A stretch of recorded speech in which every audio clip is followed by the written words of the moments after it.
comes a time when one must draw a line in the sand. We have evolved past many of the arcane structures of the old world, yet we have imported them into the new world. Of these, most prevalent is the system of institutional violence. It's so pervasive in its indoctrination that most of us can't even imagine a world without it.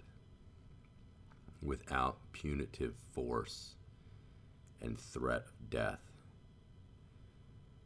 how could a system possibly cooperate in harmony when we all know that these factors are the antithesis of harmony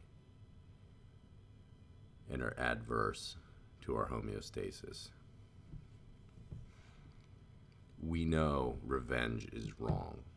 We know the planning, plotting, and scheming of violence is wrong. To meditate upon violence is the antithesis of forgiveness. And it is a path that leads only to destruction. We have been deceived into thinking that this will somehow pay in the end, that the fruit of our labors will be beneficial.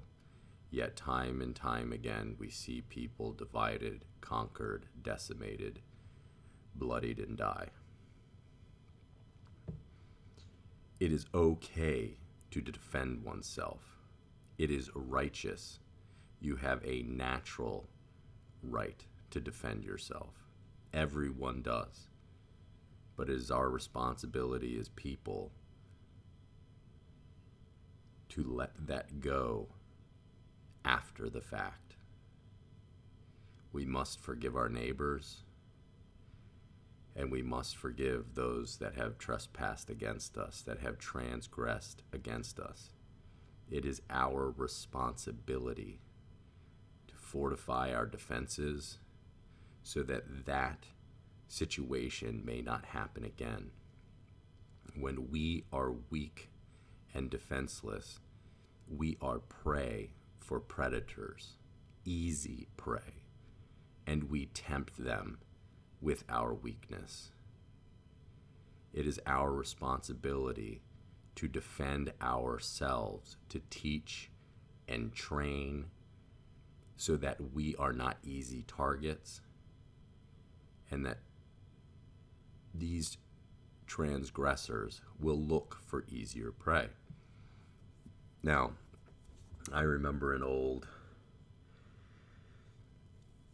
nature show, and there was a raccoon up in a tree with its little pups, and there was a puma stalking them, and this puma was quite aggressive. Paws raised, standing up against the trunk of the tree, jumping, swiping. Yet this raccoon and its little pups, they stood strong. The raccoon swiped back, and there was a melee for quite a while. But the puma decided to leave. And someone might wonder, it's such a powerful animal. Much bigger, stronger, longer claws. Why did it stop when its meal was right there? Of course, it could have grabbed it. But instead, it chose to walk away. And the narrator explained that in the wild, something as small as a cut on the nose could become infected and inflamed. And that small rupture and infection could be the mortal end of that puma. That lion of a being could be taken down by such a small attack, just a small wound. And for that reason, without the knowledge of bacteria, without the knowledge of infection, naturally, this lion knew to walk away and look for easier prey. If we all compartmentalize ourselves in a strong position in which predators go from prey to prey to prey, in which they have to find a way to come unscathed, to find its conquest unhindered. And that becomes so difficult that predators are wasting time and becoming hungry. Maybe then will they realize that at our disposal are so many fantastic attributes, the multifaceted creativity, ingenuity, the fabrication of tools, the ability to grow all of these wonders out of the soil, that there are other places to put one's efforts that have a much richer reward. Unfortunately, so many people have been put into desperate situations that they resort to these terrible atrocities. Now, I think the reason is that we have a sickness in our society. Institutional violence has infected the psyche of our people, because when the authority is able to do it, and people naturally desire to be strong and powerful, they too will think that this is okay. If the authority can do it, I can do it. Monkey see, monkey do. You know, it's a very simple concept. And at the same time, just plainly thinking about the essence of customer service, who would ever put up with a corporation that does these things? That will attack you, you know, that will force you into complete submission, will imprison you, will kill you. This just won't do, particularly since we're paying for this service. We're paying for security. The main purpose of government historically is defense, is to secure the people, to make them safe. If you look at what is happening these days, or at least what's being promoted, people don't feel safe. Therefore, the mission statement has been corrupted and is not being accomplished. And anywhere else, you would just find another company. You'd find another business, or that business would have to restructure, and they would have to change things so that their customers would stay. But for some reason, we live in this bizarre paradigm where there's nowhere else to go. There is no change. That this is the way it is, and there's nothing we can do about it. And I find that to be appalling. To me, the way it should work is we pay for this security so that there is not this violence all about us. And there is a line between what sort of violence can be committed. Now, we have decided we are willing to authorize the military, deputize them to exact violent aims against foreign nations, these so-called enemies, so that we can have peace here at home. If that is the case, then I demand peace here at home. I demand satisfaction. I demand proper and good customer service. If I'm paying for this, then that is the way it should be. Yet there has been this intermingling of military into police. Now, it was said by a past president that the only difference between a police officer and anybody else who is a civilian is one does it as a profession. They've made a full-time job of it. But that it's everyone's responsibility to not only obey the law, but uphold the law and make sure others are upholding the law and making sure other people are held to justice.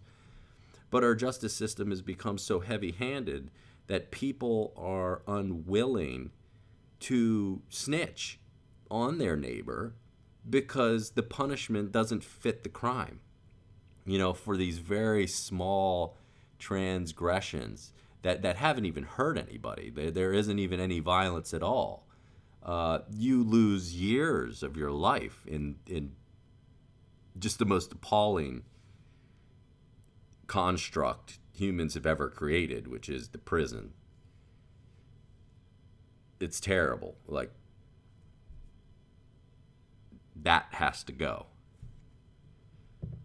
But there needs to be a differentiation between when violence is appropriate, because it is our sin that we allow this military to do what they do, and we have rationalized its justice. And that is a force in which I dare not conquer. I understand it. It is the natural order of things. But we here as civilians are creating an irrational utopia that is set apart from that barbaric or animalistic way. So if we are to find a better society in which there is an environment that we could even conceive of living in the world without a military, I think it's very important to try to create that environment. Now, that being said, the revenge is wrong. And to plan and plot and scheme to attack somebody is wrong. It's just wrong. You're focusing all your energy into very negative things, and you are planning to destroy something. And unfortunately, it's people and their homes and their livelihoods and their way of life and a lot of terrible things. But what is righteous is to defend oneself in the moment. Sure, you can train and increase your motor skills and have better reflex time and more proficiency with, your tools, being more aware of your surroundings so you're not as easy prey, fortifying your homes so that you can actually sleep safe at night. But in the moment, one can defend themselves. But we have allowed this institutional violence, which goes around harassing people, attacking people. And above that, there's this very odd separation between a civilian that we call a cop and a civilian that is just not a cop. As if they're above the law, or they have their own law, or this own thing. And in my eye, there are only two laws. There is the civilian law, and then there is military law, because they are two completely different paradigms of existence. One is living in heaven, and one is living in hell. And so this paradigm needs to be upheld and not muddied. Because if we allow all of this vengeance and all of these terrible manifestations of humanity to creep into our society, we will eventually be doomed, as every other civilization ever has.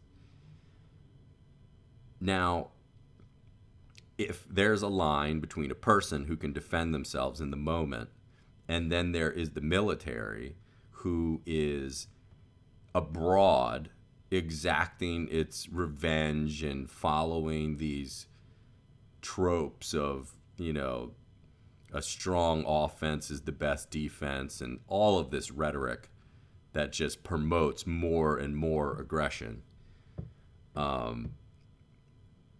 What is the space in between that we must change? And a lot of it, I think, comes down to the training of police officers. And you can even look at the code of conduct. Abroad, the military, they won't fire unless fired upon. Yet here in our utopia, you but flinch and you will be destroyed. And they'll walk. The cop will receive the benefit of the doubt. But if the roles are reversed and a non-cop were to act like these cops are acting, they would throw the book at them. They would destroy them, particularly if the roles were mirrored and the non-cop did it to a cop. A cop just flinches and his life is taken from him. That would not stand. No way, no how. But some, little boy playing on a swing set, with a BB gun, game over. You're just freaking everybody out. And a lot of it comes down to the law and how the law is supporting this institutional violence.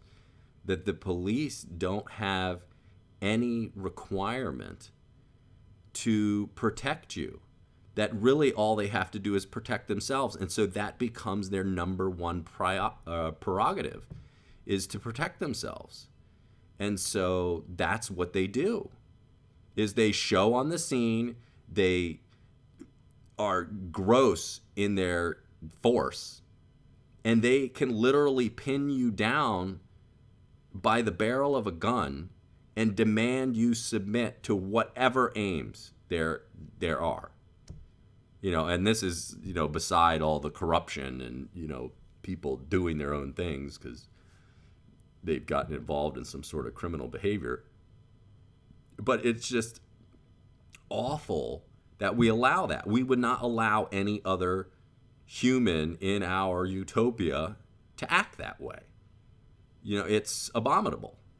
But we do. We allow it. And there's this rhetoric that they're heroes for doing that they're putting their life out there. They're not heroes. They're not putting their life on the line. All of them keep saying they want to get home to their kids. That's not what you signed up for. Maybe police need to be people without families, with nothing to lose, so that they can actually be heroes and put their lives on the line and do everything they can to help disarm the situation, to calm things down, to show that you have a spirit and a soul and that you are there to help this person in the truth, that you are not there to process them and take them to a cage. You are there to get involved in their life and find out what is wrong and what you can do to make it better, because this beautiful person has somehow been corrupted by the life that they're living, and they are in desperate need of attention. Yet we just throw these people in an oubliette. We just cast them away, and call it reform. It's not working. This is not working at all. And so we must demand satisfaction. We must demand that this stop. We have to abolish institutional violence in our culture. And that means that you can't go into a situation to attack them, because it's false believing that there is a goal that is going to be beneficial in the end. Because when you do all these negative things, there are all of these negative consequences. And they may not come back today, but they will come back. You know, they always come back. It always comes back. You know, the bill comes due. So I implore law enforcement officers to use their own discretion. It is one of the most powerful things that we have in this life, and it's our ability to choose. And unfortunately, we have become such cowards and so lazy that we believe that we don't need to learn self-defense, that someone is going to protect us, that our utopia works so well that the probability of violence occurring upon us and the reason to defend ourselves isn't warranted, you know, because you're putting your time into something that, you know, doesn't result in profit, you know, in payment, because we become so money-centric and profit-centric and, you know, all about industry.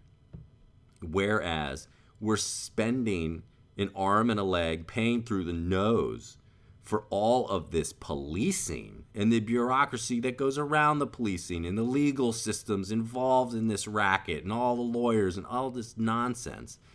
You know, we're so whipped up in all of that, and we've got to pay for that. And we're paying for it because we're not willing to do it ourselves. You know, there was a old understanding of the past presidents that our system is a balance. And when the people are governing themselves in an appropriate manner, the government will be very small because it won't be necessary. It's not required. And so the fundamental services that we have in our society, if we do them ourselves, then we won't have to pay for somebody else to do it. And this is the danger when you pay someone else, when you deputize someone else, when you authorize them to do these things for you, you are abdicating your right to choose, your right to decide, your right to put your moral being and soul and spirit into these critical moments. You know, these other people, they're not involved in these conflicts. They don't know the backstory. They just show up on the scene, guns a-blazing, and people get hurt. We can't have that. We must be more disciplined. We must be stronger. We must be robust so that we can nip in the bud these situations before they start spiraling out of control. People keep feeling like their hands are tied. Their hands are tied.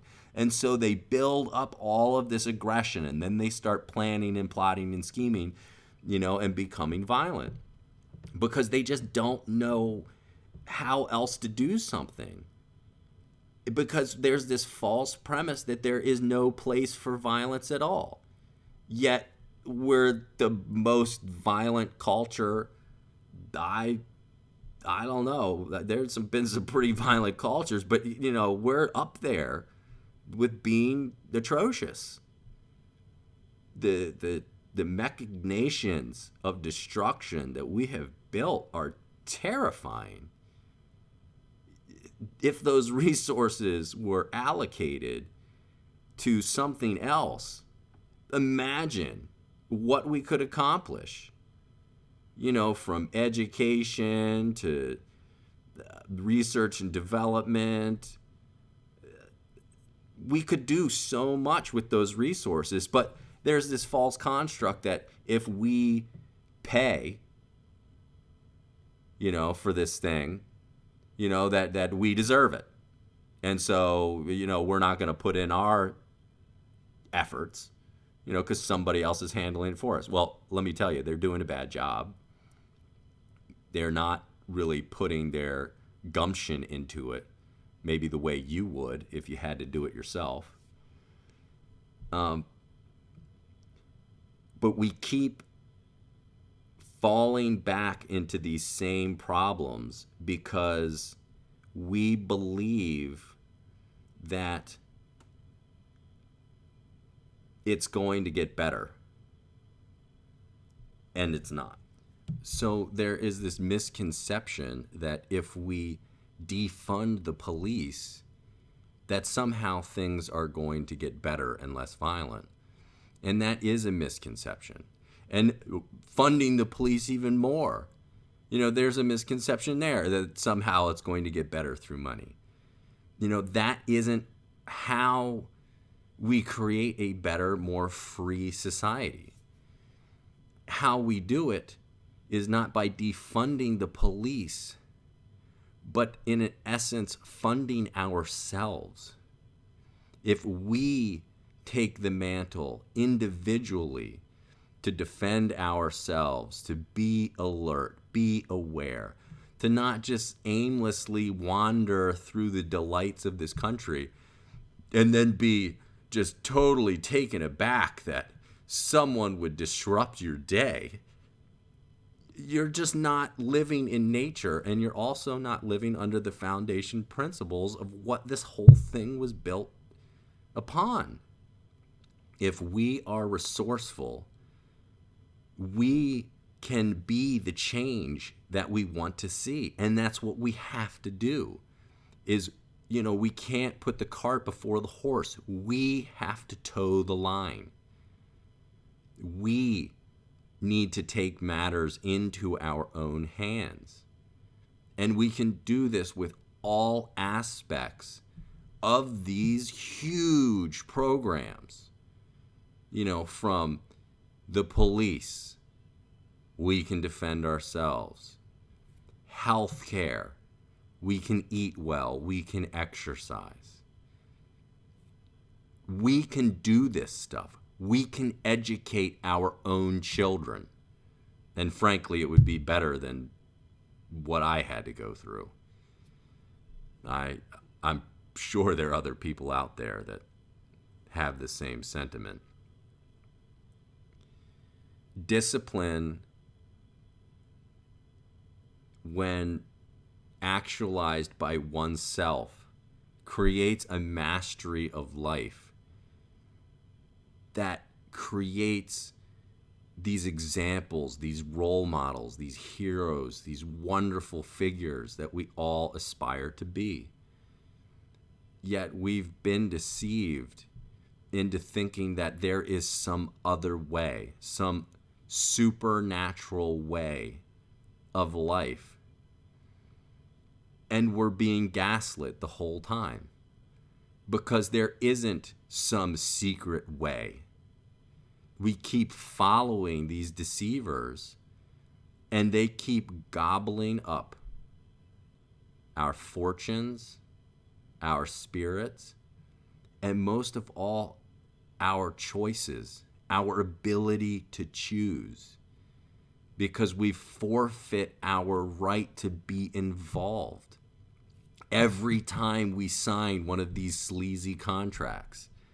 Every time we don't read the terms and conditions, we're authorizing people to go out and just do whatever they want. And they say, well, you voted for it. Well, you signed the contract. Well, you let me do it. The devil's in the details.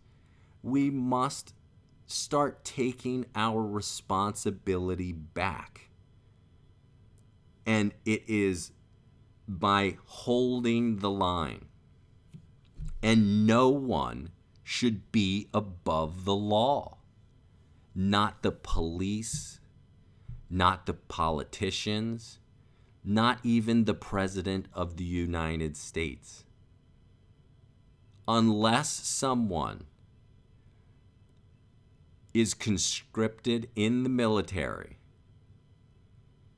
that they are under the flag of a nation, they are under declaration of war, which, if you don't know, we haven't declared war since 1946, yet it sure appears that we've been engaged in war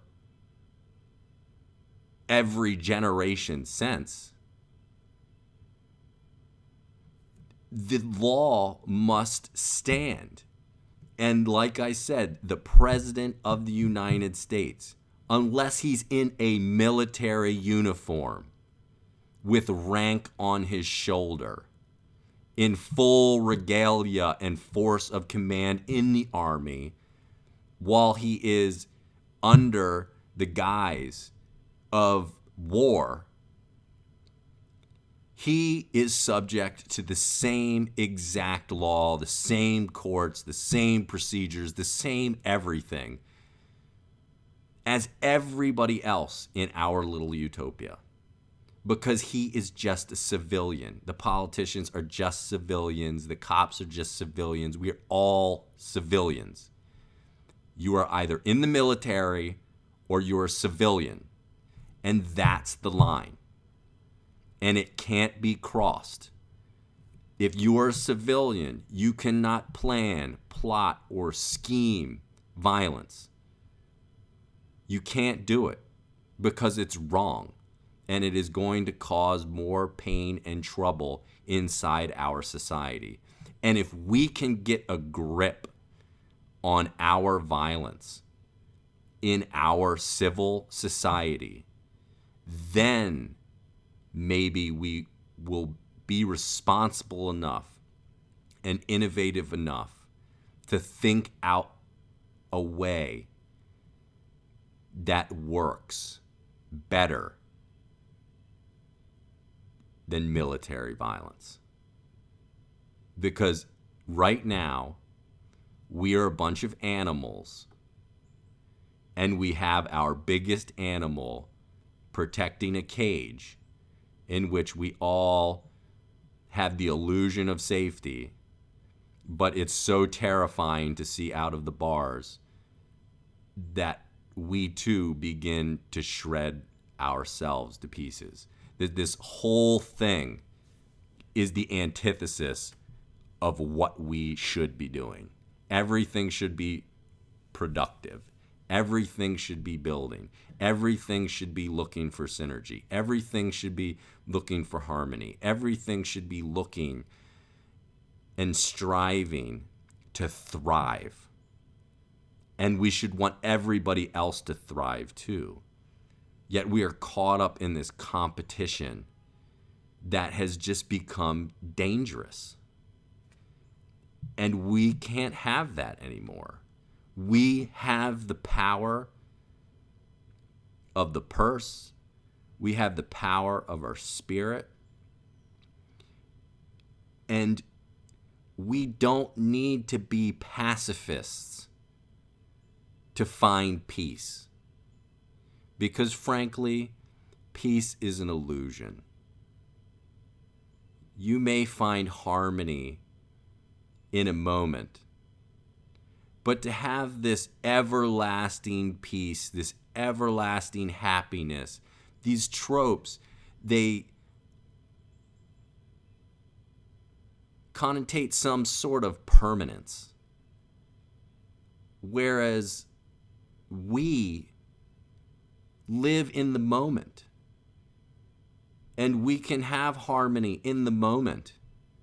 And we can have joy in the moment. But when we try to recreate the moment, capture the moment, control the moment, We get involved in greed and this possession, and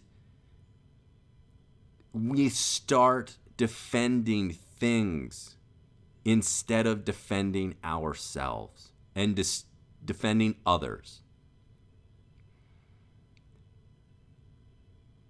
This is an extremely difficult topic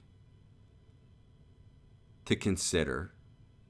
And unfortunately, I've had to consider a lot of this on my own. So I apologize if it isn't completely thought out and well presented.